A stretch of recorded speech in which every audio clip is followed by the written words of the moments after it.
Hi friends! Thanks for tuning in.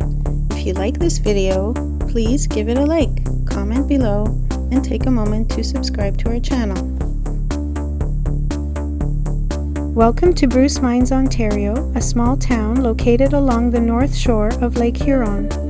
This charming place got its name from the nearby copper mines and James Bruce, who was Governor-General of Canada in the 1850s.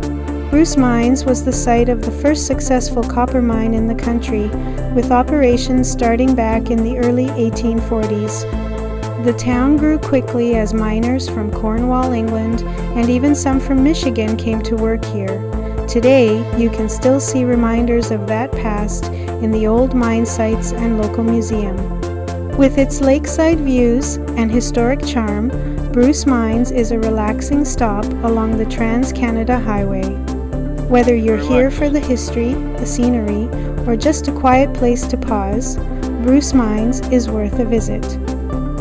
Thank you for joining us on this tour of Bruce Mines, Ontario.